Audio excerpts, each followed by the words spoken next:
പരിശുദ്ധ അമ്മ ജീവനോടെ പ്രത്യക്ഷപ്പെട്ട ഈ ആലയത്തിൽ, ഈ പരിശുദ്ധമായ ആൾത്താരയിൽ സാക്ഷ്യം പറയാൻ എനിക്കും എൻ്റെ കുടുംബത്തിന് ഈ പ്രത്യക്ഷീകരണത്തിൻ്റെ സാക്ഷികളാക്കിയതിന് ഞാൻ ഒരുപാട് നന്ദി പറയുന്നു കൃപാസന മാതാവിനും എൻ്റെ ഈശോയ്ക്കും. എൻ്റെ പേര് ഫിൻസി റാഫേൽ. ഞാൻ ഇരിഞ്ഞാലക്കുടയിൽ നിന്ന് വരുന്നു. ഇതെൻ്റെ മകൾ അലീന, രണ്ടാമത്തെ മകൾ. എൻ്റെ ഇടവക അവിട്ടത്തൂർ ചർച്ച് ഹോളി ഫാമിലി. ഞാൻ 2025 ഫെബ്രുവരി 16 ആദ്യമായി ഉടമ്പടി എടുക്കുന്നത്. എൻ്റെ വീട്ടിലൊരു രോഗം വന്നപ്പോഴാണ് ഞാൻ ആദ്യമായി ഉടമ്പടിയിലേക്ക് വരാൻ തീരുമാനിച്ചത്. ഒരുപാട് തവണ കൃപാസന പത്രം കയ്യിൽ കിട്ടിയിട്ടുണ്ടെങ്കിലും ഞാനിവിടെ ഇരിഞ്ഞാലക്കുടയിൽ തന്നെ ഒരു പ്രൈവറ്റ് സ്കൂളിൽ ഓഫീസിൽ വർക്ക് ചെയ്യുന്നുണ്ട്. ഒത്തിരി ടീച്ചേഴ്സ് എനിക്ക് കൃപാസന പത്രം കൊണ്ട് തന്നിട്ടുണ്ട്. പക്ഷേ വീട്ടിലെ ജോലിയും സ്കൂളിലെ തിരക്കും എല്ലാം കാരണം ഞാൻ ആ പത്രം വീട്ടിൽ കൊണ്ടുവയ്ക്കുക മാത്രമേ ചെയ്തിരുന്നുള്ളൂ. ഒരിക്കൽ പോലും അത് തുറന്ന് വായിക്കാനോ ഞാൻ ശ്രമിച്ചിരുന്നില്ല. എന്നാൽ സാധാരണ എല്ലാവരെയും പോലെ ഞാനും പ്രാർത്ഥനയിലും ഞായറാഴ്ച കുർബാനയിലും കുമ്പസാരത്തിലും ഒക്കെ പോയിരുന്ന വ്യക്തിയാണ്. അപ്പോൾ എൻ്റെ ഒരു തെറ്റായ ധാരണ ഇത് അധികം തിരക്കൊന്നുമില്ലാത്ത ജനങ്ങൾക്ക് പറഞ്ഞിട്ടുള്ളതാണ്. ഇത്രയും ദൂരം വന്ന് പ്രാർത്ഥിക്കാനൊന്നും ഒരിക്കലും ഞാൻ ചിന്തിച്ചിട്ട് പോലും ഇല്ലായിരുന്നു. അങ്ങനെ ഇരിക്കുന്ന അവസരത്തിൽ എൻ്റെ എല്ലാ വിവരങ്ങളും അറിയുന്ന എൻ്റെ സ്കൂളിലെ പ്രിൻസിപ്പാൾ ഒരു ഫാദറാണ്. ആ ഫാദറിൻ്റെ അനുജൻ്റെ ഭാര്യ കൃപാസനത്തിൽ ഉടമ്പടി എടുത്തിട്ടുള്ളതാണ്. അപ്പോൾ ഫാദറാണ് എൻ്റെ അടുത്ത് പറഞ്ഞത്, ഫിൻസി, നീ എൻ്റെ അനുജൻ്റെ ഭാര്യയെ ഒന്ന് കാണണം, നിനക്ക് കുറച്ചും കൂടി കാര്യങ്ങൾ അറിയാനുണ്ട് മാതാവിനെക്കുറിച്ച്. അങ്ങനെ ഫാദറാണ് എന്നെ അനുജത്തിയുടെ അടുത്തേക്ക് കൊണ്ടുപോയി. ഫെബ്രുവരി 15 ആ ചേച്ചി എനിക്ക് കൃപാസന മാതാവിനെക്കുറിച്ചും ഇവിടുത്തെ പ്രത്യക്ഷീകരണത്തെക്കുറിച്ചും എല്ലാം വിശദമായി പറഞ്ഞു തന്നു. ആ ഒരൊറ്റ ദിവസത്തെ ഇൻസ്പിറേഷനിൽ അന്ന് തന്നെ തീരുമാനിക്കുകയായിരുന്നു, പിറ്റേ ദിവസം ഇവിടെ വരണം, ഉടമ്പടി എടുക്കണം. അതിരാവിലെ തന്നെ ഞാൻ പുറപ്പെട്ടു എൻ്റെ മൂത്ത മകളുമായിട്ട് ഇവിടെ വന്നു. ഞാൻ ഉടമ്പടി എടുത്തു പോയി. അതിനുശേഷം മെയ് മാസത്തിലാണ്, അന്ന് ഈ മകള് മുംബൈയിൽ ഒരു IT കമ്പനിയിൽ വർക്ക് ചെയ്യാണ്. മെയ് മാസത്തിലാണ് ഇവൾ വന്നിട്ട് ഞാൻ പറഞ്ഞത് കേട്ടിട്ട് മാതാവിലുള്ള താല്പര്യം കൊണ്ട് ഇഷ്ടം കൊണ്ടും എൻ്റെ അനുഭവങ്ങൾ എൻ്റെ സാക്ഷ്യങ്ങളൊക്കെ ഞാൻ പറഞ്ഞതിൻ്റെ ബേസിൽ അവൾ വന്ന് മെയ് മാസത്തിൽ ഉടമ്പടി എടുത്തു. അതിനുശേഷം അവൾ തിരിച്ചു പോയിട്ട് അവൾ പറഞ്ഞു അവളുടെ IT കമ്പനിയിൽ പ്രൊമോഷൻ്റെ ഭാഗമായിട്ട് അവൾക്കൊരു ടെസ്റ്റ് എഴുതണം. അതിൻ്റെ ഫുൾ സ്പോൺസർഷിപ്പും ആ മാനേജ്മെൻറ്റ് തന്നെയാണ് ചെയ്യുന്നത്. ഓക്കെ, അവൾ ആ എക്സാം എഴുതി, അവൾ ഫെയിലായി. അത് ഉടമ്പടി എടുക്കുന്നതിന് മുൻപായിരുന്നു കേട്ടോ. അത് ഫെയിലായി കഴിഞ്ഞപ്പോൾ അവൾക്ക് വിഷമമായി. കാരണം മാനേജ്മെൻറ്റിൻ്റെ ഭാഗത്തു നിന്നാണ് നല്ലൊരു എമൗണ്ട് അതിന് വേണ്ടി സ്പെൻഡ് ചെയ്യണം. അപ്പോൾ അത് മാനേജ്മെൻറ്റിന് ലോസ് അല്ലേ, അതുകൊണ്ട് അവൾക്ക് വിഷമമായി. അവൾ വന്ന് സങ്കടം പറഞ്ഞു, അമ്മ ഇനി ഞാൻ എന്നാണ് എക്സാം എഴുതണ്ടേ എന്ന് അവൾ എന്നോട് ചോദിച്ചു. ആ സമയത്ത് അവൾ തിരിച്ച് വീണ്ടും മുംബൈയിലായതുകൊണ്ട് അവൾ ഇടയ്ക്ക് വരാറുണ്ട്. നാട്ടിൽ ഓൺലൈൻ വർക്ക് ഫ്രം ഹോം എടുത്ത് ജോലി ചെയ്യുന്നുണ്ട്.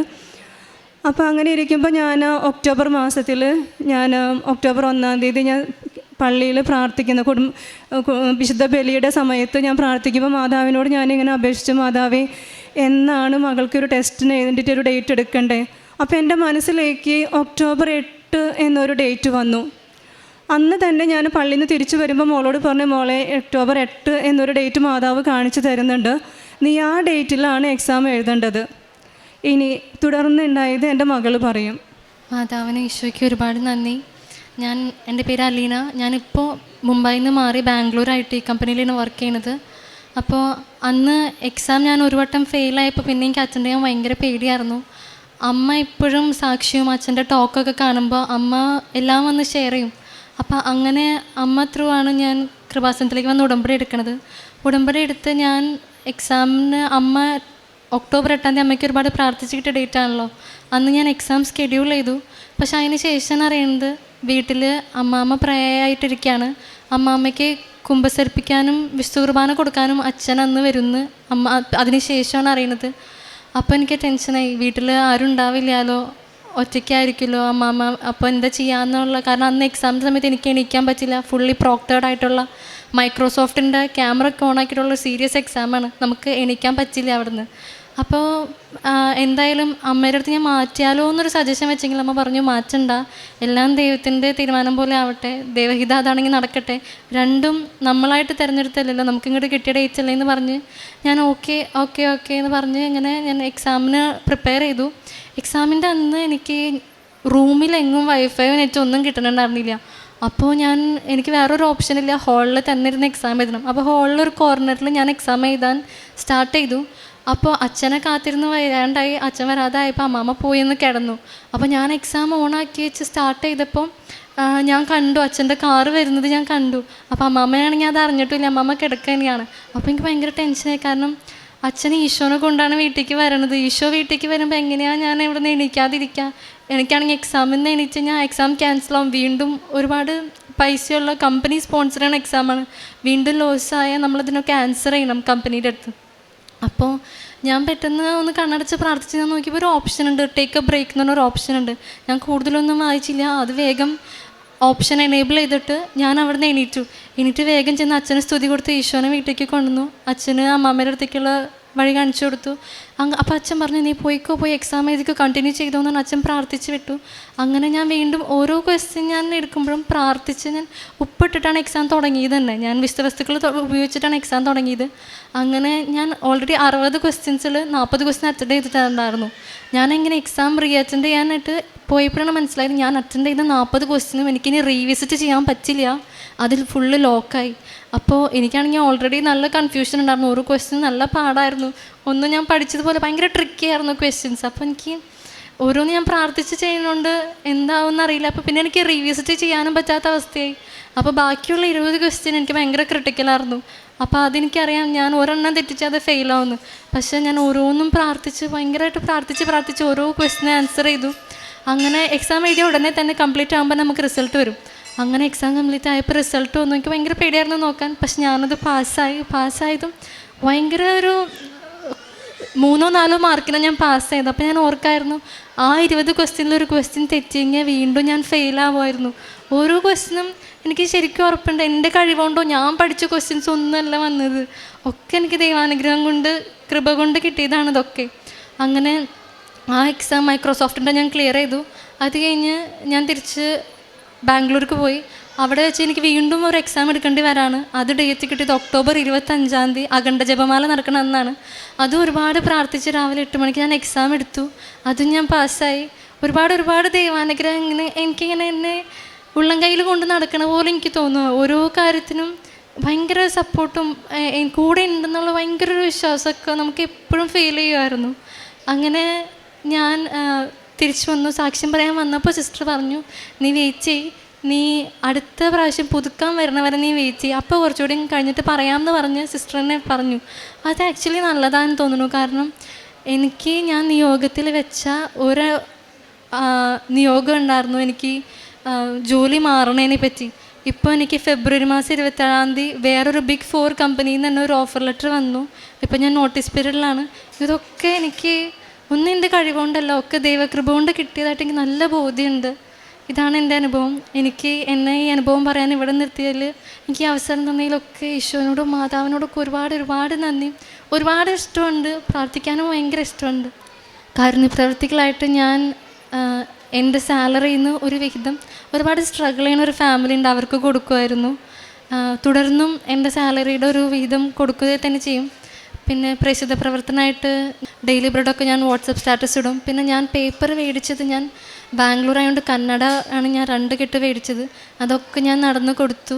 എനിക്ക് ഒരു അനുഭവം കൂടി പറയാനുള്ളത്, ഒക്ടോബർ മാസത്തിലെ ജപമാല റാലിക്ക് ആദ്യമായിട്ട് ഇപ്പോൾ ഫെബ്രുവരി 2025 ഞാൻ ഉടമ്പടി എടുത്തത്. അപ്പം ഈ അഖണ്ഡ ജപമാല റാലിയെ പറ്റി അറിഞ്ഞപ്പോൾ ഞാൻ ഒത്തിരി ഒരുങ്ങി അതിന് വേണ്ടി ഉപവാസം എടുത്ത് നോയമ്പെടുത്ത് പ്രാർത്ഥിച്ചിരുന്നു ആ റാലിയിൽ പങ്കെടുക്കാൻ വേണ്ടിയിട്ട്. അങ്ങനെ ഞാൻ 24-ാം തീയതി ഞാൻ വർക്ക് ചെയ്യുന്ന സ്കൂളിൽ നിന്ന് ഞാൻ തിരിച്ചു വരുന്ന സമയത്ത് ബസ്സിൽ വെച്ച് ഞാനൊരു ചേച്ചിയെ കണ്ടു. ആ ചേച്ചി ഇരുന്ന് കൊന്ത ചൊല്ലിക്കൊണ്ടിരിക്കുകയാണ്. അപ്പോൾ അത് 1000 മണി കൊന്തയാണ്. അപ്പോൾ ആ കൊന്ത കണ്ടപ്പോൾ ഞാൻ ആ ചേച്ചിയോട് അതിൻ്റെ വിശേഷങ്ങളൊക്കെ ചോദിച്ചു. നല്ല ഭംഗിയുള്ള ക്രിസ്റ്റലിൻ്റെ കൊന്ത. അപ്പോൾ ആ ചേച്ചി പറഞ്ഞു, ഞാനിങ്ങനെ ഓൺലൈനിൽ വരുത്തിയതാണ്, ഞാനും ഉടമ്പടിയിലാണ്, കൃപാസന റാലിക്ക് ഞാനും പോകുന്നുണ്ട്. അപ്പോൾ ഞാനിങ്ങനെ ആഗ്രഹിച്ചു മനസ്സിൽ, നല്ല കൊന്തയാണല്ലോ, എനിക്കും പേടിക്കണം അങ്ങനത്തെ ഒരു കൊന്ത. അന്ന് രാത്രി കുടുംബ പ്രാർത്ഥനയ്ക്ക് ഞാൻ വീട്ടിലിരിക്കുമ്പോൾ ഞാൻ മുട്ടുകുത്തി നിന്ന് പ്രാർത്ഥിക്കുന്ന സമയത്ത് ഞാനിങ്ങനെ പെട്ടെന്ന് ക്ഷീണം കൊണ്ട് ഒന്നും മയങ്ങിയപ്പോൾ ഞാൻ കാണുന്നത് ഒരു കൊന്ത എൻ്റെ കയ്യിലേക്ക് ഇങ്ങനെ വരുന്നത് ഞാനിങ്ങനെ കണ്ടു. അപ്പോൾ ഞാനിങ്ങനെ, മാതാവേ എനിക്ക് എന്താണ് ഒരു കൊന്ത കിട്ടുന്നുണ്ടല്ലോ എന്നിങ്ങനെ ജസ്റ്റ് വിചാരിച്ചു, അത്രയും മാത്രം. പിറ്റേ ദിവസം അന്ന് 24-ാം തീയതി രാത്രി 11:30-ക്കാണ് ഞങ്ങൾ വീട്ടിൽ നിന്ന് റാലിക്ക് ഇറങ്ങണേ. അത് ഞങ്ങൾ ഒരുമിച്ച് റാലിക്ക് വന്ന് ഇവിടെ കൃപാസന മാതാവിൻ്റെ നടയിൽ വന്ന് ഇറങ്ങുമ്പോൾ ആ ബസ്സിൽ നിന്ന് ഇറങ്ങുന്ന സമയത്ത് ഏറ്റവും ലാസ്റ്റായിട്ട് ഞാൻ ഇറങ്ങുന്നുണ്ടായിരുന്നേ. സീറ്റിൻ്റെ കുഷ്യനിൽ പെട്ടിട്ട് എൻ്റെ കൊന്തയുടെ കുളത്ത് പൊട്ടി, എൻ്റെ കയ്യിലുണ്ടായ കൊന്ത പൊട്ടി. ഞാനിപ്പോൾ വല്ലാതെ സങ്കടപ്പെട്ടു. മാതാവി, ജപമാല റാലിയിൽ പങ്കെടുക്കാൻ എനിക്ക് യോഗ്യത ഇല്ലാത്തത് കൊണ്ടാണോ എൻ്റെ ഈ കൊന്ത പൊട്ടിപ്പോയി? ഞാനിങ്ങനെ വിഷമിച്ച് എൻ്റെ കാലെടുത്ത് ഞാൻ മണ്ണിലേക്ക് വെക്കുന്ന സമയത്ത് ഞാൻ കാണുന്നത് ഇവിടെ കൊന്തയും മറ്റ് സാധനങ്ങൾ വിൽക്കുന്ന കടയാണ്. അപ്പോൾ ഞാൻ ആ കടയുടെ ഫ്രണ്ടിൽ നിന്നിട്ട് ആ പയ്യൻ്റെ അടുത്ത് എനിക്കൊരു കൊന്ത വേണമെന്ന് പറഞ്ഞു. അവൻ ആ കൊന്തകളിങ്ങനെ കാണിച്ചപ്പോൾ ഞാനിങ്ങനെ മേലെ കിടക്കണ ഒരു കൊന്ത, ആ കൊന്ത കണ്ട് ഞാൻ വേഗം എനിക്ക് ആ കൊന്ത മതി എന്ന് പറഞ്ഞ് ഞാൻ ആ കൊന്ത മേടിക്കുമ്പോൾ ഞാൻ ആലോചിക്കണത് ഇന്നലെ ഞാൻ കണ്ട സീനാണല്ലോ മാതാവി. അപ്പോൾ എനിക്ക് കിട്ടിയത് ഈ കൊന്ത, ഇതിപ്പോൾ ഫുൾ വെള്ള കളറായി. അന്ന് അത് ശരിക്കും ഒരു ഉടമ്പടി പുസ്തകത്തിൻ്റെ കളറും വിമല ഹൃദയത്തിൻ്റെ മാതാവായിട്ടുള്ള ഒരു കൊന്തയാണ്. അപ്പോൾ എനിക്ക് ഭയങ്കര സന്തോഷമായി. ഞാൻ ആ കൊന്തയും കൊണ്ടാണ് അന്നത്തെ ഉടമ്പടിക്ക് നമ്മുടെ ജപമാല റാലിക്ക് ഞാൻ പോയത്. ആ റാലി മുഴുവൻ പങ്കെടുത്തു. എനിക്ക് ഉടമ്പടി എടുത്ത അന്ന് മുതൽ ഒരു സെക്കൻഡ് ഇടയ്ക്ക് എനിക്കിങ്ങനെ മുല്ലപ്പൂവിൻ്റെ സുഗന്ധം വീട്ടിൽ ഞാൻ അടുക്കള പണി എടുക്കുന്നിടത്ത്, പള്ളിയിലേക്ക് പോകുന്നിടത്ത്, അല്ലെങ്കിൽ എന്തെങ്കിലും ഒരു നന്മ പ്രവൃത്തി ഒരാൾക്കൊരു ഫോൺ ചെയ്യുന്നതാണെങ്കിൽ, ഇപ്പോൾ ഒരു രോഗിയായിട്ട് കിടക്കുന്ന രോഗിയായിട്ട് വ്യക്തിക്ക് ഞാൻ ജോലിക്ക് എനിക്ക് സമയം അധികം ഇല്ലാത്തതുകൊണ്ടായിരിക്കും മാതാവ് ആ സമയം എടുത്ത് ഞാൻ വിളിക്കുന്നതുകൊണ്ടാവും എനിക്ക് അപ്പൊക്കെ എൻ്റെ ചുറ്റിലും ആ ഒരു മുല്ലപ്പൂവിൻ്റെ ഒരു സുഗന്ധം അതിപ്പോഴും ഇന്നും എനിക്ക് കിട്ടുന്നുണ്ട് ഇടയ്ക്ക്. അത് വളരെ ഒരു ചെറിയൊരു സെക്കൻഡ് മാത്രം. അങ്ങനെ ഞാൻ അർത്തുങ്കൽ പള്ളിയിലെത്തി. അന്ന് പള്ളിയിൽ വരുന്നത്, ഈ റാലിക്ക് വരുമ്പോഴൊക്കെ എനിക്ക് ഒരുപാട് അനുഭവങ്ങളുണ്ടായിരുന്നു. അങ്ങനെ അർത്തുങ്കൽ പള്ളിയിൽ ആ നടക്ക് എത്തിയപ്പോഴും എനിക്ക് മണം വന്നു. അത് കഴിഞ്ഞ് എൻ്റെ റാലിയുടെ കംപ്ലീറ്റ് ആക്കിയിട്ട് എല്ലാം കഴിഞ്ഞ് പള്ളിയിൽ നിന്ന് പുറത്തിറങ്ങി ഞാൻ മെസ്സേജ് നോക്കുമ്പോഴാണ് ഇവളുടെ ഒരു എക്സാം പാസ്സായി എന്നുള്ളൊരു മെസ്സേജ് ഞാൻ കണ്ടത്. അങ്ങനെ ഒത്തിരി അധികം നന്മകൾ. അതുപോലെ ഞാൻ പറഞ്ഞു, വീട്ടിൽ അമ്മ വയ്യാതിരിക്കുക, ആ അമ്മയ്ക്ക് വെള്ളം ചൂടാക്കി കുളിക്കാൻ വേണ്ടി തിളച്ച വെള്ളമാണ്. അത് ഞാനിങ്ങനെ ഇറക്കുമ്പോൾ പെട്ടെന്ന് എൻ്റെ കയ്യിലേക്കും കാലിലേക്കും ആ വെള്ളം വീണ് എൻ്റെ കാലൊക്കെ പൊള്ളി. അപ്പോൾ ഞാനിങ്ങനെ വേഗം പോയി പൈപ്പിൻ്റെ താഴെ ഫ്ലോയിങ് വാട്ടറിൻ്റെ അടിയിൽ കാല് വെച്ചു. പക്ഷേ പിന്നെ ഞാൻ ആലോചിച്ചു, ഞാൻ ഇതൊക്കെ ചെയ്യണേ, എൻ്റെ അടുത്ത് തൈലം ഉണ്ടല്ലോ. ഞാൻ വേഗം തന്നെ എടുത്ത തൈലം 2 നേരം അപ്ലൈ ചെയ്തുള്ളൂ. ഒരു പാടോ വീർക്കോ ഒന്നും ഉണ്ടായില്ല. ആ തിളച്ച വെള്ളം വീണിട്ട് ഒന്നും സംഭവിച്ചില്ല. അതുപോലെ അമ്മയ്ക്കും വയസ്സായതാണല്ലോ, ഇടയ്ക്കിടയ്ക്ക് വയ്യായ്ക വരും, പനി ചുമയൊക്കെ വരുമ്പോൾ ഭയങ്കര ശക്തിയായിട്ടുള്ള ചുമ വരും, യൂറിൻ പാസ്സാവും, അങ്ങനെ ഒത്തിരി പ്രോബ്ലംസ് ഉണ്ട് അമ്മയ്ക്ക്. പക്ഷെ ഞാൻ ഒരിക്കലും ഇങ്ങനെ വല്ലാതെ ചുമയ്ക്കണ കണ്ടപ്പോൾ മരുന്നൊന്നും കൊടുത്തിട്ട് മാറുന്നില്ല. അപ്പം ഞാൻ എന്ത് ചെയ്തു, ആകെ മുഷിഞ്ഞിരിക്കുകയാണ്. യൂറിനൊക്കെ പോയി കുളിപ്പിച്ച് തലമേലൊക്കെ നന്നായി കുളിപ്പിച്ച് കഴിഞ്ഞിട്ട് മാതാവിനോട് വിശ്വാസപ്രമാണം ചൊല്ലി മാതാവിനെ വിളിച്ചിട്ടുണ്ട്, നീ എൻ്റെ കൂടെ ഉണ്ടായിക്കോളാം എന്ന് പറഞ്ഞിട്ട് അമ്മയുടെ തലയിൽ തൈലം അങ്ങോട്ട് പുരട്ടി, ഒരു 3 ഡ്രോപ്പ് തൈലെടുത്ത് പുരട്ടി. അത്ഭുതമായിട്ട് പറയാമല്ലോ, അമ്മയുടെ ചുമ അതോടെ മാറി. അങ്ങനെ ഒത്തിരി അനുഭവങ്ങൾ ഞാൻ വീട്ടിലിപ്പോൾ ഡെയിലി ഉപ്പ് അല്പം കറിയിലായാലും ചോറിലായാലും ഒരു പിഞ്ച് ഞാൻ ഉപയോഗിക്കും. കുട്ടികൾക്കൊക്കെ തേൻ കൊടുക്കും. മക്കളും എക്സാമിന് പോകുമ്പോൾ, ക്ലാസ്സിൽ പോകുമ്പോൾ. അതുപോലെ ഡെയിലി മോർണിംഗിൽ ഡെയിലി ബ്രെഡ് രാവിലെ. അപ്പോൾ വൈകിട്ട് എന്തായാലും എല്ലാ പണികളും കഴിയുമ്പോൾ 9:30-10 മണിയാവും. അപ്പോൾ ആ സമയത്ത് ക്ഷീണവും, പ്രാർത്ഥന അച്ഛൻ പറഞ്ഞ പോലെ നടക്കില്ല. അപ്പോൾ അതുകൊണ്ട് തന്നെ എനിക്കിങ്ങനെ എന്താ ചെയ്യാൻ പറ്റുക, മാതാവിൻ്റെ അടുത്തായിരിക്കാനായിട്ട്. അപ്പോൾ പിന്നെ ഞാൻ കണ്ടെത്തിയ സമയം നേരത്തെ എണീക്കുക. 5 മണി എന്നുള്ളത് 3:30 ആക്കി. 3:30 എണീക്കും. എണീറ്റ ഉടനെ ജപമാല, ഡെയിലി ബ്രെഡ് എൻ്റെ സ്വന്തമായിട്ട് ഞാൻ ചൊല്ലും, ബൈബിൾ വായിക്കും. അത് കഴിഞ്ഞ് കിച്ചണിൽ പോവും. അത് കഴിഞ്ഞ് വീണ്ടും 5:30 അച്ഛൻ്റെ ഓൺലൈൻ ഡെയിലി ബ്രെഡിൽ ഞാനും ഹസ്ബൻഡും അമ്മയും എല്ലാവരും വീട്ടിലുള്ള ഞങ്ങൾ 3 പേര് ഡെയിലി ബ്രെഡിൽ പങ്കെടുത്ത് തയ്യലെടുത്ത് മക്കളുടെയും അമ്മയുടെയൊക്കെ നെറ്റിയിൽ ചാർത്തി കൊടുത്തിട്ടാണ് ഞാൻ പിന്നെ ബാക്കിയുള്ള പണികൾ തുടങ്ങുള്ളൂ. അതുപോലെ വൈകിട്ടും കുടുംബ പ്രാർത്ഥന കഴിയുമ്പോൾ നമ്മളുടെ ഉടമ്പടി പ്രാർത്ഥന ചൊല്ലിയിട്ട് എല്ലാ കുടുംബ പ്രാർത്ഥനയിലും അറ്റൻഡ് ചെയ്യണ മക്കൾക്കൊക്കെയും തൈലം നെറ്റിയിൽ കുരിശ് വരച്ച് ആ പൂർണ്ണ സംരക്ഷണം നേടിക്കൊണ്ടാണ് ഞാൻ എൻ്റെ അന്നത്തെ ദിവസം അവസാനിപ്പിക്കുന്നത്. അതുപോലെ എല്ലാ ചൊവ്വാഴ്ചയും അന്ന് തൊട്ട് ഉടമ്പടി ധ്യാനം എല്ലാ ചൊവ്വാഴ്ചയും പങ്കുകൊള്ളും. ഡെയിലി ബ്രെഡ് ഞാൻ ഡെയിലി സ്റ്റാറ്റസ് ഇടും, ഫ്രണ്ട്സിന് അയച്ചു കൊടുക്കും. സാക്ഷ്യങ്ങൾ ഡെയിലി കിച്ചണിൽ നിൽക്കുന്ന ആ ഫുൾ ടൈം, വൈകിട്ടും രാവിലെയും കിച്ചണിലാണല്ലോ, ആ ഫുൾ ടൈം സാക്ഷിയാണ്. അതിങ്ങനെ കേട്ടുകൊണ്ട് നിൽക്കും. അതിൽ ആർക്കും തോന്നിയത് നല്ലത് തോന്നുന്നു അത് അവർക്ക് അയച്ചു കൊടുക്കും. അതുപോലെ ഉപവാസം, അതിപ്പം അച്ഛൻ ഒരു ദിവസമാണ് പറഞ്ഞിരിക്കുന്നത്. പക്ഷേ നമ്മൾ ഒരു ദിവസം കൂടി എക്സ്ട്രാ നമ്മളുടെ ഓരോ കാര്യങ്ങൾ നമുക്ക് എന്താ ചെയ്യാൻ പറ്റുക. ഇപ്പോൾ ജോലിക്ക് പോകുന്നതുകൊണ്ട് കാരുണ്യ പ്രവൃത്തികൾ അധികം അങ്ങനെ അങ്ങോട്ട് പോയി ചെയ്യണം. എന്നിരുന്നാലും ഇടയ്ക്കൊക്കെ ഒഴിവ് കിട്ടുമ്പോൾ നമ്മുടെ മറ്റുള്ള ആലയങ്ങളിൽ പോവും. നമ്മുടെ ചെറിയൊരു ശമ്പളമാണ്, അതിൽ നിന്ന് ഒരു ഓഹരി അവർക്ക് കൊടുക്കും. അതുപോലെ നമ്മളുടെ ഇടയിലുള്ള സ്റ്റാഫുകൾ വയ്യാതെ കിടക്കുന്നുണ്ട്, അവരുടെയൊക്കെ വീടുകളിൽ പോയി അവർക്ക് എല്ലാ വിശേഷങ്ങളും പറഞ്ഞ് മാതാവിൻ്റെ അടുത്തേക്ക് വരാനായിട്ട് അങ്ങനെ 1-2 പേര് വന്ന് ഉടമ്പടി എടുത്തിട്ടുണ്ട്. അവർക്ക് വേണ്ടി പ്രാർത്ഥിക്കുന്നുണ്ട്. നമ്മുടെ ഒരു വിഹിതം നമ്മൾ എല്ലായ്പ്പോഴും അവർക്ക് കൊടുക്കുന്നുണ്ട്, എല്ലാ മാസവും കൊടുക്കുന്നുണ്ട്. അങ്ങനെ എല്ലാം ചെയ്തു വരുന്നു. ഇനിയും ഒരുപാട് എനിക്ക് ഉറപ്പുണ്ട് ഞാൻ ഇനിയും വരും. എൻ്റെ മക്കളെയും കൊണ്ട് ഞാൻ ഇനിയും വന്ന് ഇവിടെ സാക്ഷ്യം പറയും. എല്ലാ നന്മകൾക്കും, അമ്മ തന്ന എല്ലാ നന്മകൾക്കും അനുഗ്രഹങ്ങൾക്കും നന്ദി പറഞ്ഞുകൊണ്ട് ഇനിയും എന്നും ഉടമ്പടിയിലായിരിക്കണേ എന്ന് പ്രാർത്ഥിച്ചുകൊണ്ടും നിർത്തുന്നു. നന്ദി, എല്ലാം നന്ദി. ലൂക്കായുടെ സുവിശേഷം 18-ാം അധ്യായം 27-ാം വചനം പറയുന്ന പോലെ മനുഷ്യർക്ക് അസാധ്യമായത് ദൈവത്തിന് സാധ്യമാണെന്നാണ്. ഈ മകൾക്ക് സാധ്യമായ കാര്യം ആണ് തോന്നിയില്ല. കാരണം എന്ന് വെച്ചാൽ മോള് 20 ക്വസ്റ്റ്യൻസാണ് ലെഫ്റ്റ് ചെയ്തത്. അത് വീണ്ടും എഴുതിയപ്പോൾ അതിനകത്ത് ഒരു മാർക്ക് മിസ്സായതെങ്കിൽ മോള് റിസൾട്ട് കിട്ടില്ലായിരുന്നു, നല്ലൊരു റിസൾട്ട് കിട്ടില്ലായിരുന്നു.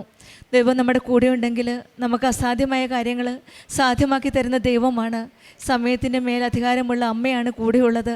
നമ്മുടെ ഓരോ കാര്യങ്ങളിലും ശ്രദ്ധാലുവായ അമ്മയാണ് നമ്മുടെ ഓരോ കാര്യങ്ങളും ഈശോയിലേക്ക് കൊണ്ടുപോകുന്നത്. അങ്ങനെയാണ് ഈ മകൾക്ക് മൈക്രോസോഫ്റ്റ് എക്സാമിൽ 2 എക്സാമിൽ നല്ല റിസൾട്ട് നൽകി ഈ മകൾക്ക് വിജയം കരസ്ഥമാക്കാൻ സാധിച്ചത്. ഇപ്പോൾ ഈ മകൾക്കൊരു നല്ല ജോലിയുമാണ് നൽകിയത്. കൂടെയുള്ള കർത്താവ്, മനുഷ്യൻ്റെ വിജയം കർത്താവിൻ്റെ കരങ്ങളിലാണ്. പ്രഭാഷകൻ്റെ പുസ്തകം 10-ാം അധ്യായം 5-ാം വചനം പറയുന്നത് നമ്മുടെ ഓരോ വിജയം കർത്താവിൻ്റെ കരങ്ങളിലാണെന്ന് ഈ മകൾ പൂർണ്ണമായിട്ട് വിശ്വസിച്ചതിൻ്റെ ഫലമായിട്ട് ഇന്ന് അശ്വർ ക്ലൗഡ് അനലിസ്റ്റായിട്ട് ബാംഗ്ലൂരിൽ ജോലി ചെയ്യുന്നത്. അതും ഈശോയുടെ ഒരു വലിയ കൃപയാണ്, വലിയൊരു അനുഗ്രഹമായിട്ടാണ് ഈ മകൾ സാക്ഷ്യപ്പെടുത്തുന്നത്. പരിശുദ്ധ അമ്മയും ഈശോയും കൂടെയുള്ളപ്പോൾ നമ്മൾക്ക് ഭയപ്പെടേണ്ട ആവശ്യമില്ല. ഞാൻ നിന്നോട് കൂടെയുണ്ട്, നീ പോകുന്നിടത്തെല്ലാം ഞാൻ നിന്നെ കാത്തുരക്ഷിക്കുമെന്ന ഒരു ഉടമ്പടി വാഗ്ദാനമാണ് നമ്മുടെ ഒപ്പമുള്ളത്. അതുകൊണ്ട് നമ്മുടെ എല്ലാ പ്രയത്നങ്ങളും, നിൻ്റെ പ്രയത്നങ്ങൾ കർത്താവിൽ അർപ്പിക്കുക. നിൻ്റെ പദ്ധതികൾ ഫലമണിയുമെന്ന സുഭാഷിതം പറയുന്നത്. നമ്മുടെ ഓരോ കാര്യങ്ങളിലും ഫലം തരുന്ന ഒരു ദൈവമാണ് നമ്മുടെ കൂടെയുള്ളത്. കൃപാസനത്തിൽ നാം ഓരോരുത്തരും വരുമ്പോൾ കൂടെ നാം ഒറ്റയ്ക്കല്ല, ദൈവം കൂടെയുണ്ട്. പരിശുദ്ധ അമ്മയുടെ സംരക്ഷണമാണ് നമ്മുടെ ജീവിതം മുന്നോട്ട് നയിക്കുവാൻ നമുക്ക് ധൈര്യം നൽകുന്നത്.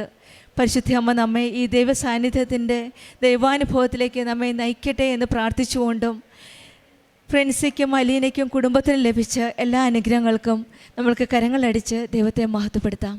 യേശുവേ നന്ദി, യേശുവേ സ്തുതി. Ave Maria. അത്യപൂർവ ദൈവാനുഭവങ്ങൾ ഇനി നിങ്ങൾക്കും സ്വന്തം. ഈ യൂട്യൂബ് ചാനൽ ഇതുവരെ സബ്സ്ക്രൈബ് ചെയ്തിട്ടില്ലെങ്കിൽ ഇപ്പോൾ തന്നെ സബ്സ്ക്രൈബ് ചെയ്യുക. ഈ വീഡിയോ ഇപ്പോൾ തന്നെ നിങ്ങളുടെ സുഹൃത്തുക്കൾക്ക് ഷെയർ ചെയ്തുകൊണ്ട് കർത്താവിൻ്റെ പ്രേക്ഷിതരാകുക.